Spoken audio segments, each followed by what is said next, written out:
conocimiento de su voluntad, en toda sabiduría y comprensión espiritual. Oh, oh. Llevando fruto en toda buena obra, agradándole en todo, creciendo en el conocimiento de Dios. Instituto Bíblico, ven Señor Jesús.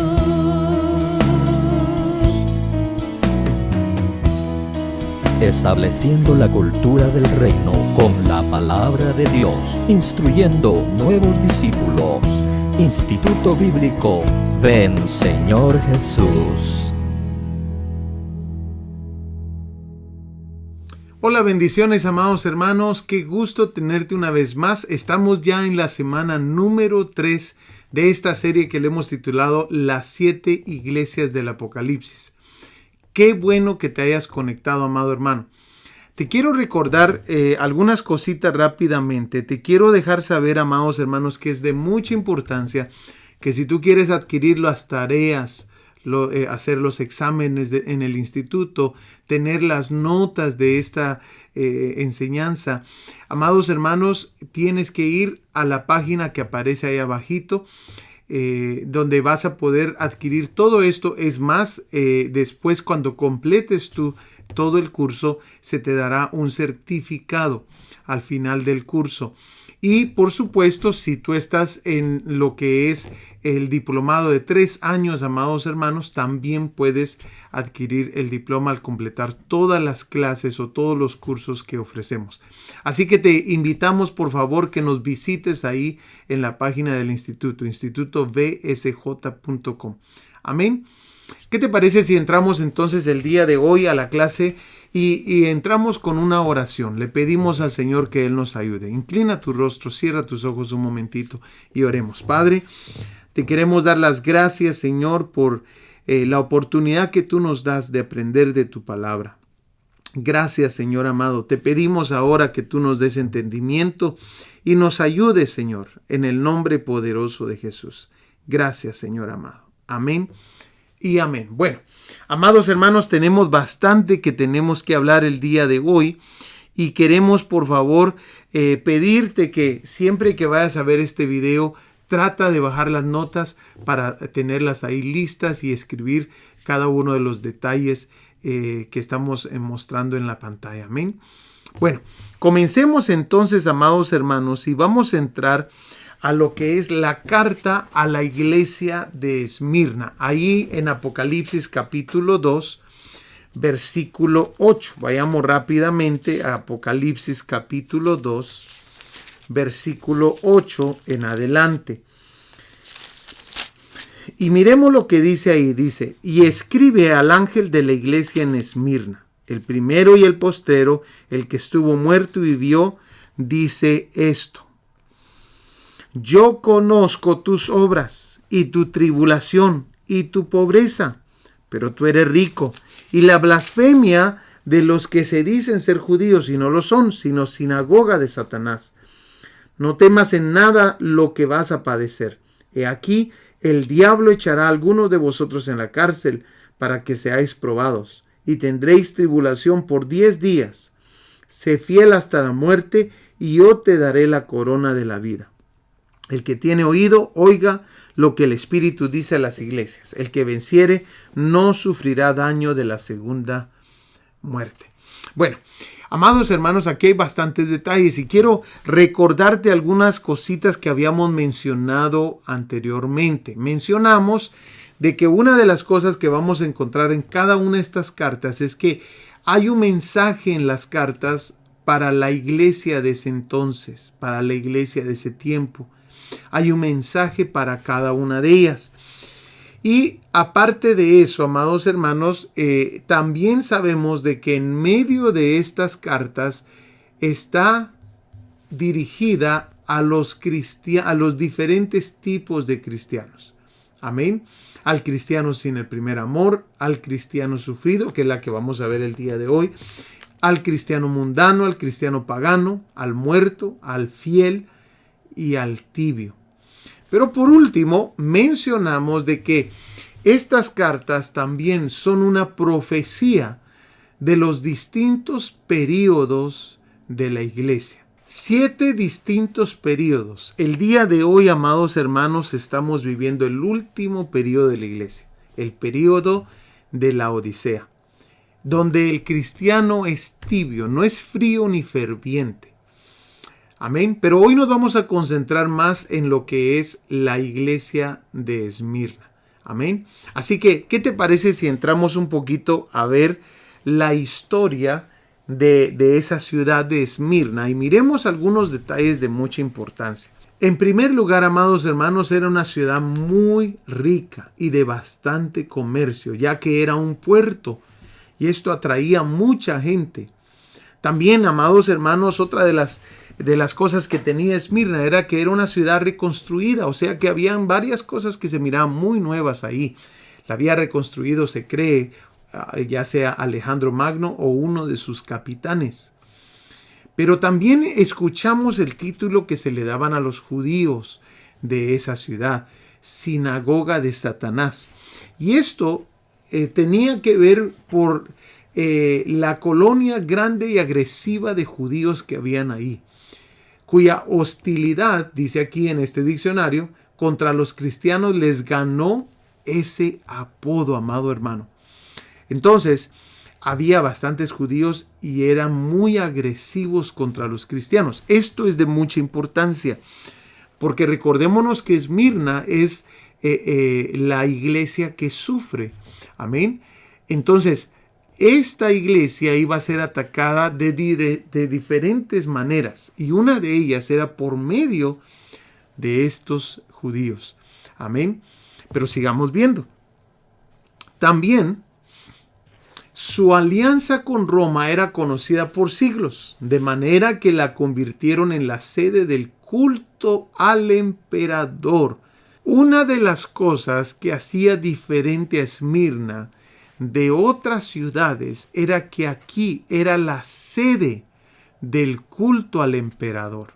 O sea, ellos habían puesto, amados hermanos, la forma que se debería de adorar al emperador. Mira qué impresionante esto. Esto iba a causar graves problemas para los cristianos de ese entonces. Pero aparte de eso, amado hermano, la ciudad de Esmirna construyó un templo a la diosa Roma. Amén. Este templo a la diosa Roma también iba a traer dificultades para los cristianos. ¿Por qué? Porque al final, con estos 3 últimos detalles que acabamos de ver, 1, la sinagoga de Satanás, 2, que se adoraba al emperador en esa ciudad, y 3, que también se tenía un templo a la diosa Roma, amado hermano, iban a ser conflictos para los cristianos. Y es que ese es exactamente lo que ocurría. Los cristianos perdían sus vidas, posesiones, trabajos, y eran considerados traidores. Los cristianos. Entonces, ¿por qué? Porque ellos no adoraban. Entonces, ahora por eso hace sentido las cosas que vamos a encontrar en esta carta. Y lo profético también de esta carta. De la parábola que va asignada a esta carta, que nos va a ayudar a entender un poquito más lo profético del período de Esmirna. Pero vayamos entonces a la carta y desmenucemos un poquito más todos los detalles acerca de esta carta. Dice ahí en Apocalipsis capítulo 2 versículo 8, y escribe al ángel de la iglesia en Esmirna. Parémonos ahí. Lo primero que vamos a ver es qué significa Esmirna. Esmirna significa amargura, sufrimiento y mirra. Amén. Que mirra literalmente significa Esmirna, o se decía Esmirna. Amén. En griego transliterado. Entonces, amados hermanos, estamos hablando de que los nombres también tienen algo que ver con la gente. Amén.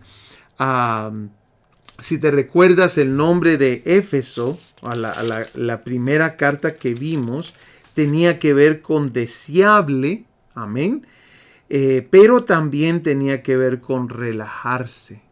Amén, si te recuerdas. Entonces, ahora estamos viendo de que tiene mucho que ver con la carta, con la gente y hasta con el periodo, el mismo nombre de la iglesia. Ahora vamos a ver a Esmirna y tiene que ver con amargura. Quiere decir, amado hermano, que esta iglesia iba a sufrir y este periodo de Esmirna también iba a haber un cristiano que iba a sufrir. Y es que muchos cristianos en esta comunidad, en esta ciudad y en ese periodo de Esmirna abandonaron su fe en Cristo Jesús. Muchos, amados hermanos, yo he leído libros acerca de esto y dicen que abandonaron su fe porque era un alto precio el ser cristiano en ese entonces, amados hermanos. El día de hoy, amados hermanos, el título de cristiano se lo pone mucha gente. Y muchas de las veces tiene que ver porque en las ciudades o en los países donde están no hay persecución. Pero en este entonces no. Yo he ido a lugares, amados hermanos, donde es prohibido el cristianismo. Me tocó en una oportunidad, Dios me dio la oportunidad de ir a Turquía. Y ahí, amados hermanos, la gente no anda diciendo que son cristianos. Es más, me recuerdo que enfrente de la puerta del discipulado se paraba alguien a vigilar y controlar que no viniera alguien sospechoso, ¿verdad? También la iglesia de allá tiene a guardias en la iglesia. Entonces es bien difícil allá el cristianismo, mientras que de este lado del mundo mucha gente se llama cristianos sin ser realmente cristianos. De esto vamos a hablar un poquito más, pero entendamos un poquito acerca de esto que aparece aquí, la palabra mirra.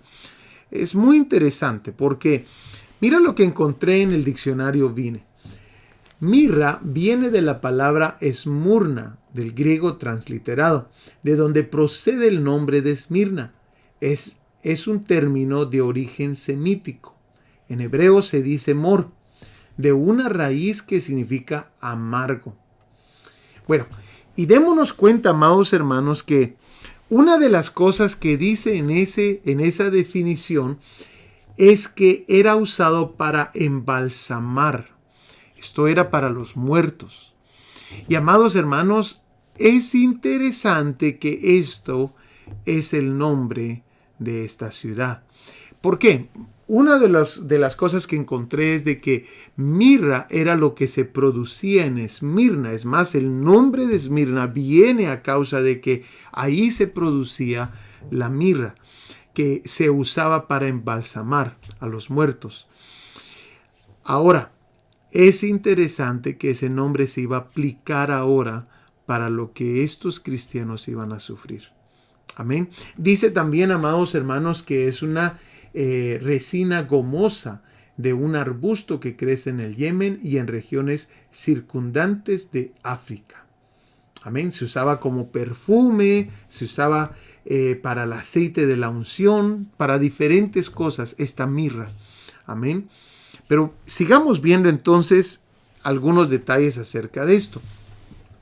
Y miremos que dice, después de ver el nombre de Esmirna, ya sabemos ahora que tiene que ver con la gente y con la carta, amén, que van a sufrir y algunos van a morir, amén. Ahora nos muestra cómo se presenta Jesús a esa iglesia. Y se presenta como el que estuvo muerto y vivió, como el primero y el postrero. Mira qué interesante. Esto es de mucha importancia. Esto ya nos está dejando claro lo que les mencioné. La forma que Jesús se presenta a cada una de las cartas tiene que ver con lo que va a decir en la carta. Amén. Aquí te lo pongo. Recordemos que la presentación de Jesús en cada carta tiene que ver con el mensaje a la carta. Y el mensaje a la carta en el verso 10 nos muestra: sé fiel hasta la muerte y yo te daré la corona de vida. Amados hermanos, esta iglesia necesitaba escuchar estas palabras. Iban a sufrir y amados hermanos, la realidad del asunto es que ellos ya estaban sufriendo cuando reciben esta carta. O sea que esta carta les sirvió a ellos de ánimo, de un socorro, de palabras de ánimo de parte de su Señor. Mira, dice ahí, amados hermanos, de que ellos eran pobres. Dice: yo conozco tus obras y tu tribulación y tu pobreza. Bueno, esta pobreza tenía que venir, amados hermanos, a causa de todo lo que ellos estaban atravesando. Muy probable ocasionada por la persecución que los cristianos sufrían en esa ciudad. Porque, amados hermanos, algunas de las cosas que hacían estos emperadores es que si no se adoraba, no se podía comprar y vender. Era algo común que se pasaba en una ciudad o en otra. Había cárcel, había persecución, pobreza y muerte. Y recordémonos, amados hermanos, que ya habíamos mencionado acerca de esta sinagoga de Satanás. O sea, amados hermanos, esta iglesia iba a atravesar cosas muy difíciles y el precio de ser cristiano era muy alto, amados hermanos. Pero aquí, en medio de todo lo que ellos van a atravesar, se van a ver quiénes son los verdaderos cristianos y quiénes son la cizaña. Porque una de las cosas que vamos a entender, amados hermanos, de que muchos que se llamaban cristianos entregaban a los cristianos verdaderos. Los entregaban para ser perseguidos. Habían recompensas.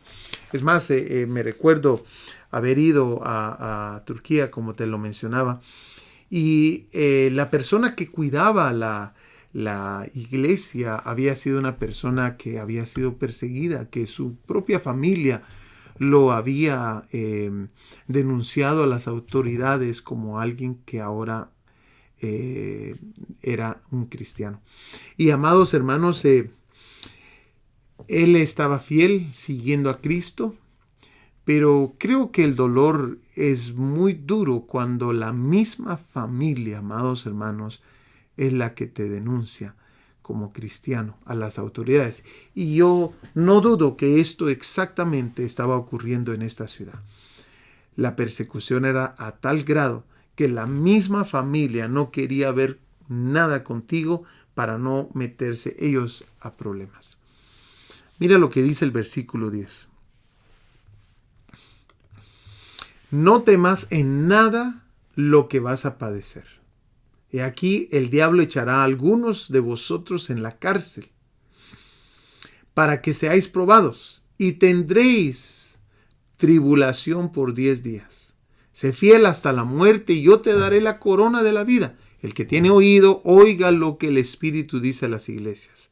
El que venciere no sufrirá daño de la segunda muerte. Pues la palabra que aparece ahí para probados es la palabra peirazo, que significa examinar, someter a otro a una prueba para conocer su verdadera naturaleza o carácter, según el diccionario de idiomas bíblicos. Bueno, entonces, amados hermanos, eso era exactamente lo que ellos iban a atravesar. Iban a atravesar un examen, un peirazo, para saber cuál era su verdadera naturaleza. El día de hoy, amados hermanos, todos atravesamos algún tipo de prueba, algún tipo de examen. La Biblia usa diferentes figuras para hablarnos acerca de pruebas. Por ejemplo, amados hermanos, la Biblia muestra ahí en 1 Pedro capítulo 4, versículo 12, no lo vamos a ver, pero muestra las pruebas como fuego. Muestra las pruebas como un desierto o como un aguijón o simplemente el trabajo de un alfarero al barro. La Biblia usa diferentes figuras para mostrarnos cómo son las pruebas. Y es que lo que nos están tratando de mostrar son las intensidades de las pruebas. Por medio de estas figuras, para que nosotros sepamos, esto es muy duro, o esto es algo que te va a moldear, o esto es algo que te va a mantener humilde, como a Pablo con su aguijón. Amén.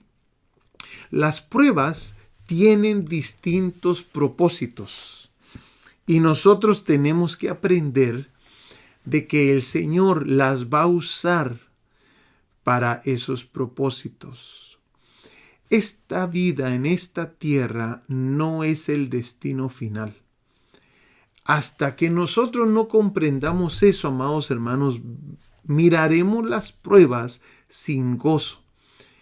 Pero Filipenses nos muestra seguido que tenemos que pasar las pruebas con gozo. Todas las pruebas tienen su final. Y es importante que nosotros conozcamos que el Señor nunca nos abandona en ninguna de las pruebas.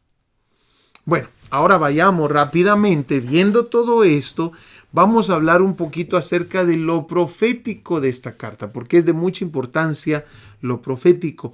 El período de Esmirna, amados hermanos, se cree que fue del año 64 al año 313 después de Cristo. En el año 64 ocurre algo de mucha importancia. Recordémonos que el año 64, que esas son fechas que vas a necesitar saber.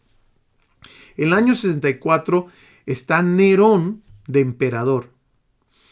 Y Nerón, según se cree, incendió Roma para reconstruirla, y algunos escritores dicen de que cuando Roma se estaba quemando, Nerón estaba cantando ciertas melodías o ciertos cantos acerca de la quema de Troya.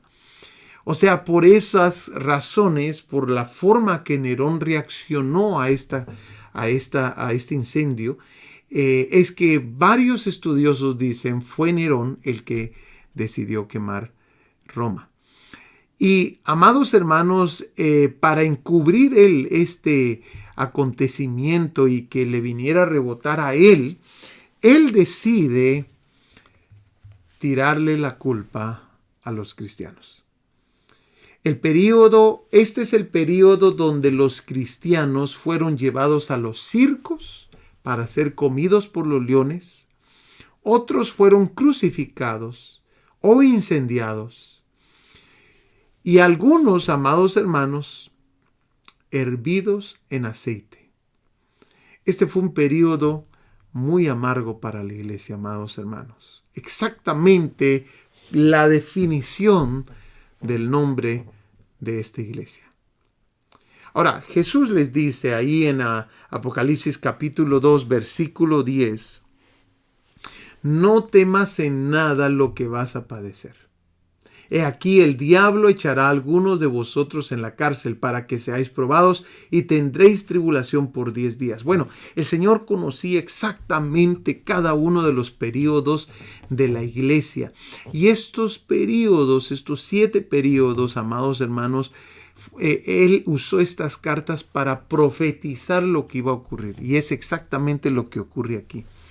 El Señor ahora, amados hermanos, va a enseñarle a la iglesia de que estos 10 días realmente significan 10 diferentes periodos de persecución. Y es que en los próximos años, amados hermanos, la iglesia iba a sufrir por medio de 10 diferentes emperadores que persiguieron a la iglesia impresionantemente, amados hermanos.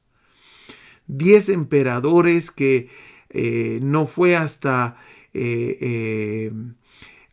los años 300, amados hermanos, que la iglesia dejó de sufrir esta persecución. Desde el año 64, cuando comienza el incendio, es atacada la iglesia directamente desde el emperador.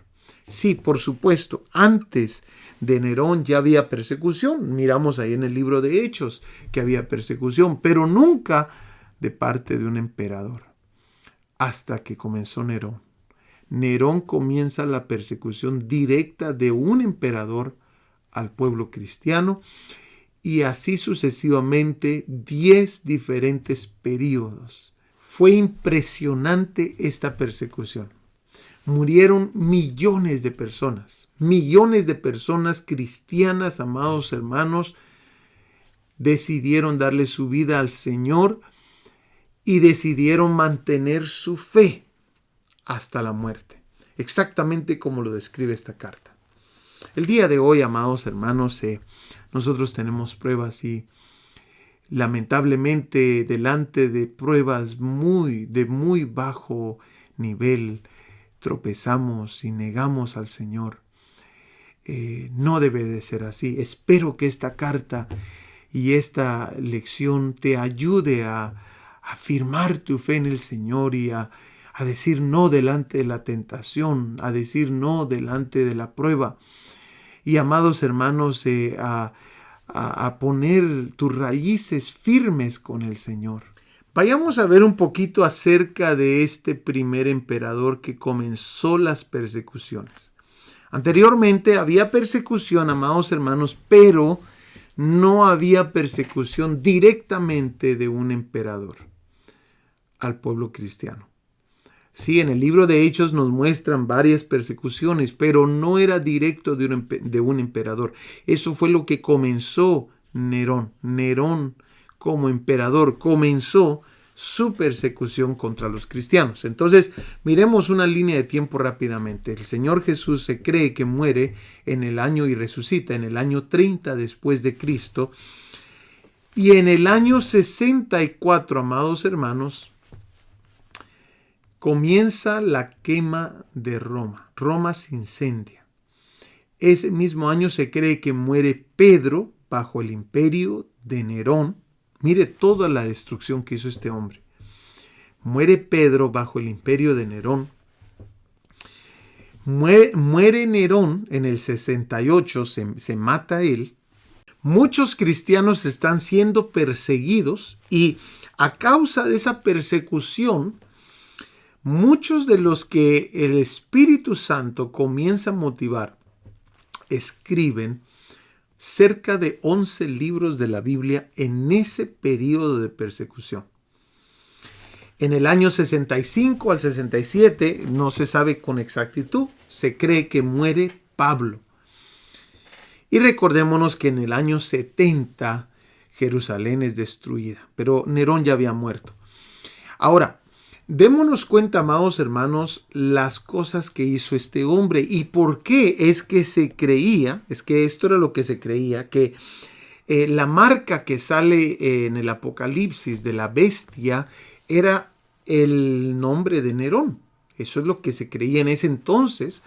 Y también en algunos estudiosos creen eso también. Algunos libros que vamos a ver ahorita les voy a enseñar qué es lo que piensan acerca de ese número de la bestia. Pero miremos por favor qué es lo que hizo este personaje para tener esa mala fama.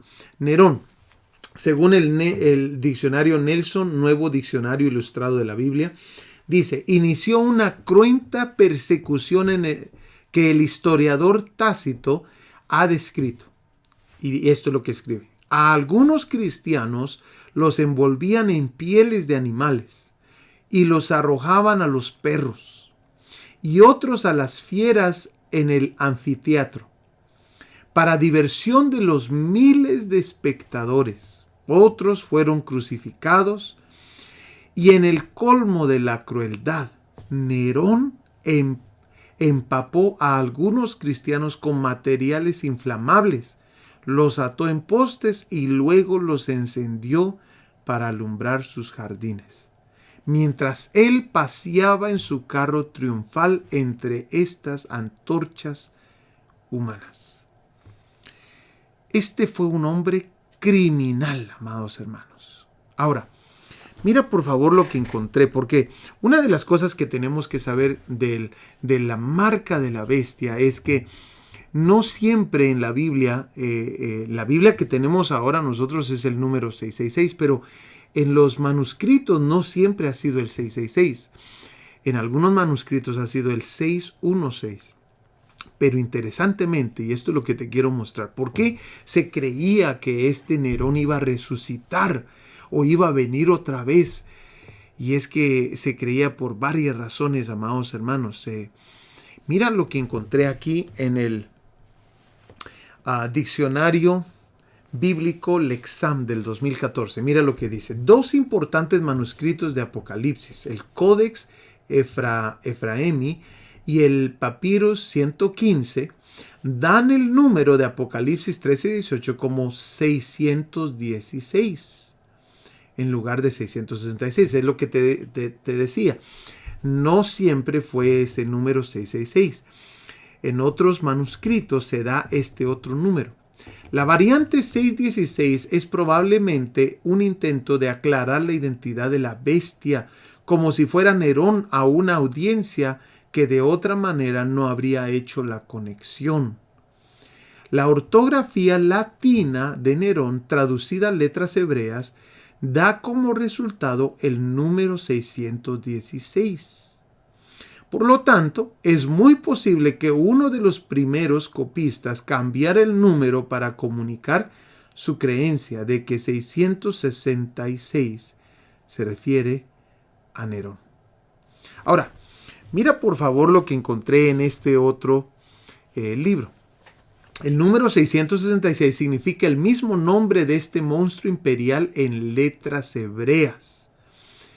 Mira por favor, Nerón César, de la siguiente manera, da un total de 666. Recordémonos, amados hermanos, que el idioma griego y hebreo son idiomas alfanuméricos, o sea que cada letra también significa un número. Y recordémonos que ahí en Apocalipsis capítulo 13 nos dice que el número de la bestia el nombre de la bestia se puede calcular, o sea que es un número y es un nombre. Amén. Entonces, esto es interesante porque ahora tenemos que aquí hay una suma que da 666 y también el diccionario bíblico Lexam ya nos dijo que la ortografía latina de Nerón traducida a letras hebreas da como resultado el número 616. Y todo esto da a lo mismo, al nombre Nerón César. Ahora, esto, amados hermanos, no se ha encontrado con ningún otro nombre de algún emperador. Solamente con el nombre de Nerón César. Es interesante y es algo que tenemos que tomar nota.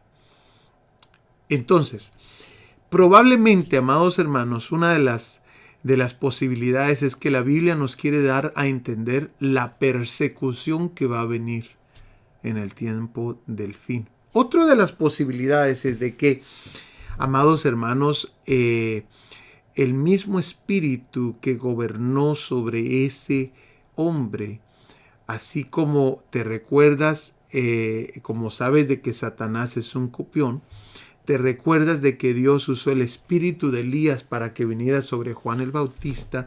Es muy probable que sea lo mismo que esté tratando de hacer el enemigo.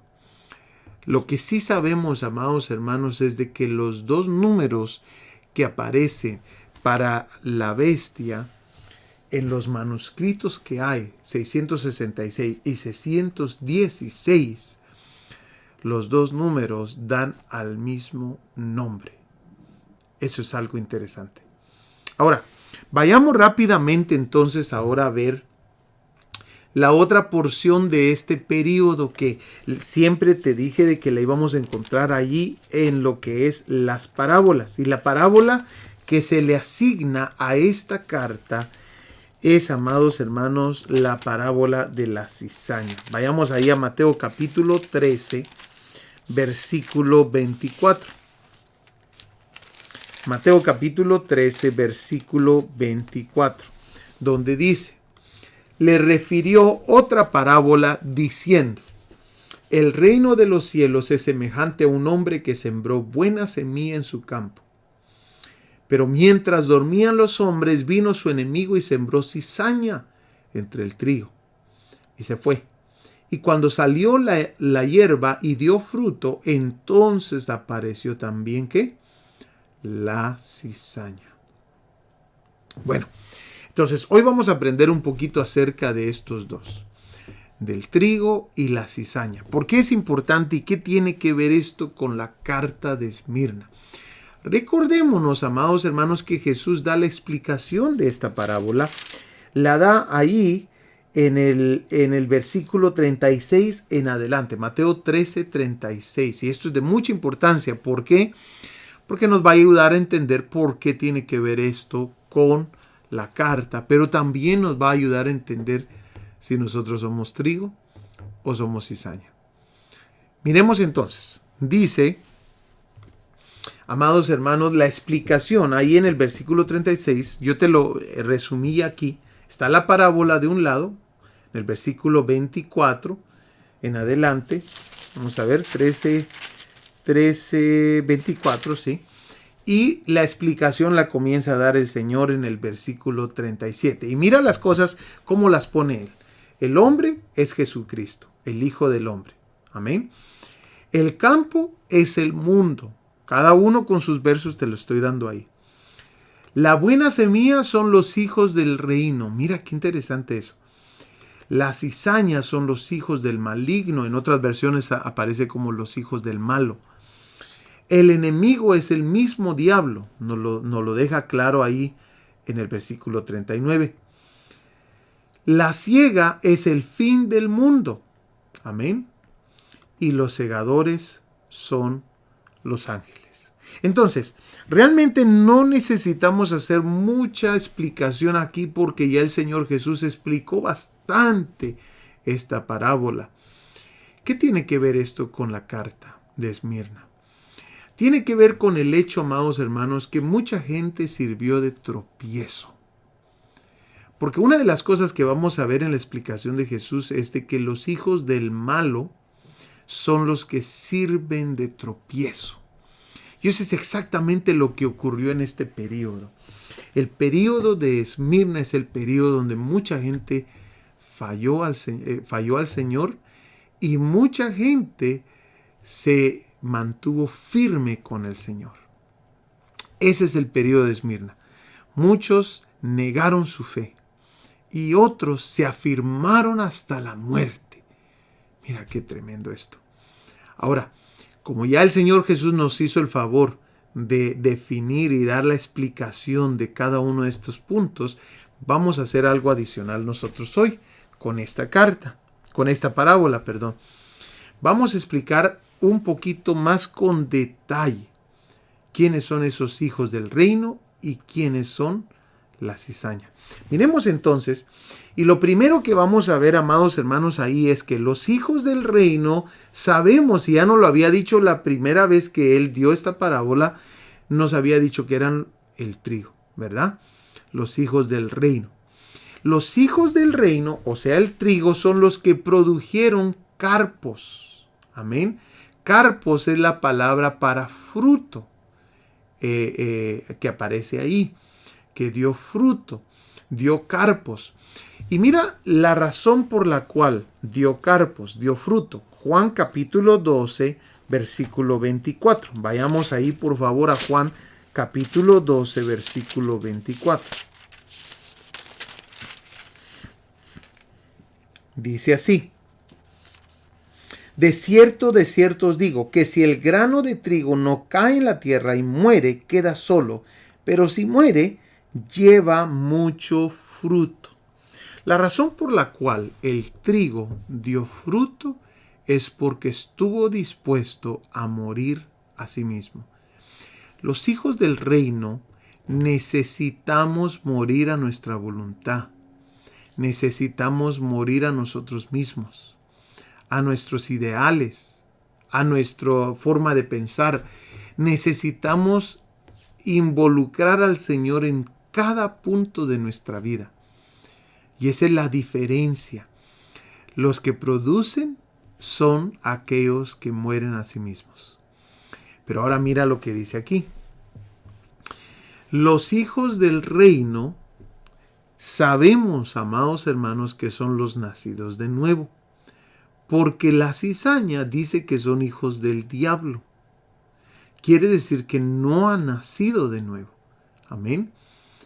Los hijos del reino son nacidos de nuevo. Los hijos del reino se parecen a la cizaña y crecen junto con ella, pero no son cizaña, porque tienen fruto. Los hijos del reino son los justos, que resplandecerán según Mateo 13:43. Y un punto muy importante que tenemos que hacer es que el trigo, amados hermanos, la razón por la cual es bueno y tipifican a los hijos del reino es porque al final deben de ser usados. El trigo es usado, mientras que la cizaña no. La cizaña solo ocupa lugar. El trigo, amados hermanos, es lo que el Señor decide usar, ¿verdad? Y mira, por favor, los detalles de la espiga de trigo que necesita para ser limpia y de esa manera ser usada. Y el asunto aquí es, amados hermanos, de que todo trigo para ser usado necesita ser limpiado. Habían formas de limpiar las espigas de trigo. Una de ellas aparece ahí en Lucas capítulo 6, versículo 1. Ve conmigo, por favor, a Lucas capítulo 6, versículo 1, donde dice: aconteció en un día de reposo que pasando Jesús por los sembrados, sus discípulos arrancaban espigas y comían, restregándolas con las manos. Esta era una forma de limpiar la espiga para usarla para comer. Pero también, amados hermanos, se usaba el zarandeo. Amén. El zarandeo se usaba también para limpiar la espiga. Y por supuesto se usaba el trillar, ¿verdad? La práctica del trillar. 1 Corintios 9:10 nos habla un poquito acerca de eso. Pero mira lo que era el trillar. Trillar era el acto de separar el grano de la espiga. Cuando se trataba de pequeñas cantidades, lo que se hacía era golpear las espigas con un palo. Pero para grandes cantidades se tomaba un trozo de madera de unos 70 centímetros de ancho y 120 centímetros de largo, al cual se le incrustaban piedras de basalto en la parte inferior. 2 bueyes arrastraban esta pieza por encima de las espigas extendidas en la era, y así se separaba el grano. Entonces, el Señor usa distintas maneras para limpiarnos. Y si nosotros queremos ser trigo, tenlo por seguro que nos van a limpiar. Ahora, no con la cizaña. A la cizaña no la limpian. Veamos 6 cosas que tienes que saber tú acerca de la cizaña. Amén. Miremos, por favor. La primera. En primer lugar, las cizañas son los hijos del malo. Amén. El trigo son los hijos del reino, la cizaña no. Las cizañas son los hijos del malo. Una de las cosas que ocurre con la cizaña es que cuando ya está madura, no se encorva cuando crece. Esto tipifica el orgullo. Mientras que el trigo, amados hermanos, cuando madura y el fruto le pesa, se encurva, o sea, tipifica humildad.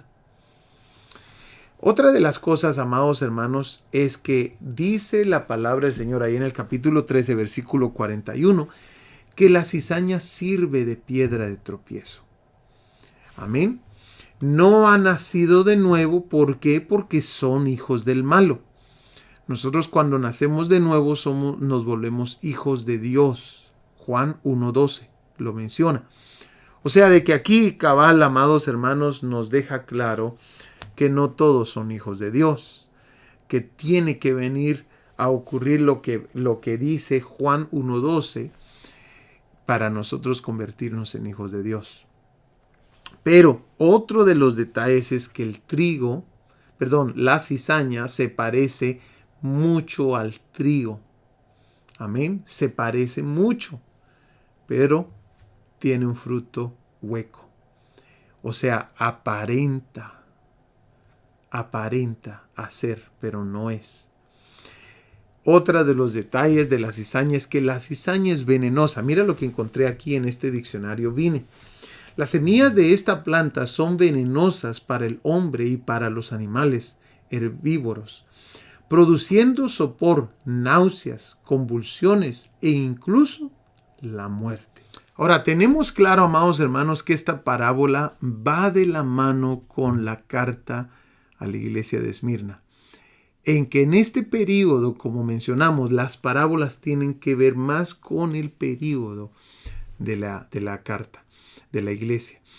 Y una de las cosas que vamos a notar, amados hermanos, es de que en ese periodo hubieron mucha gente que sirvió de tropiezo, pero se mostró quiénes eran hijos del reino, o sea, el trigo. Interesante. Por eso esta parábola es de mucha importancia al entender un poquito más acerca de este periodo. Ahora, habíamos mencionado que cada carta de Apocalipsis tiene su epístola antídoto, ¿te recuerdas? Y la que le toca a esta carta de Apocalipsis, a la carta de Esmirna, es la epístola a los filipenses, que interesantemente nos habla acerca del regocijo en medio de las pruebas. Fíjate, amado hermano, de que nos da varios puntos muy importantes. Uno de ellos es una de las palabras que más se repite en Filipenses, que es gozo o regocíjate. Pero aparte de eso, otra de las palabras que más se repite es la palabra mente. Que si nosotros llegamos a tener paz en la mente, vamos a poder lograr regocijarnos. Y mira, uno de los versos principales, o el verso clave, mejor dicho, es Filipenses 4:4. Vayamos ahí rápidamente. Filipenses 4:4.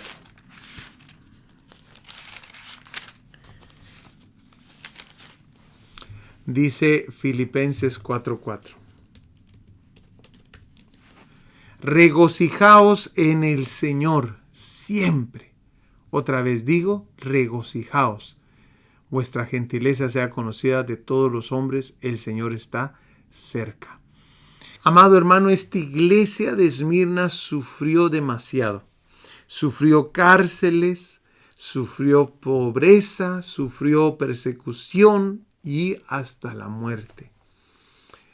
Pero esto nos debe de servir a nosotros como ejemplo de no darnos por vencido fácilmente. Fíjate, amado hermano, de que así como en la iglesia de Esmirna, en el periodo de Esmirna, se dio a conocer quién era trigo y quién era cizaña. El trigo, los hijos del reino, son aquellos que prevalecieron. La cizaña son aquellos que sirvieron de tropiezo. Mucha gente entregó a muchos en ese periodo. Igualmente que en la iglesia de Esmirna. Mucha gente, inclusive sus familiares, no dudo que hayan entregado. Pero esto nos debe de servir a nosotros. Que las cosas que estamos pasando ahorita, amados hermanos, no deben hacernos tropezar. Es más, debemos nosotros mantenernos firmes delante del Señor. Yo te animo que si tú sentías ya el tropezar o el tirar la toalla, como decimos, no lo hagas. Permanece firme. Acércate al Señor. Haz una oración ahí.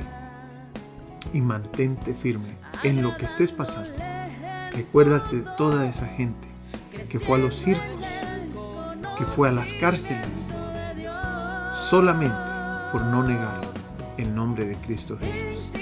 Que Dios te bendiga, te amamos y te espero la próxima semana. Nos vemos. Ven, Señor Jesús.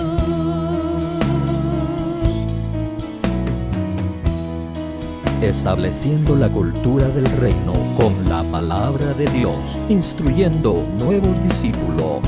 Instituto Bíblico Ven, Señor Jesús.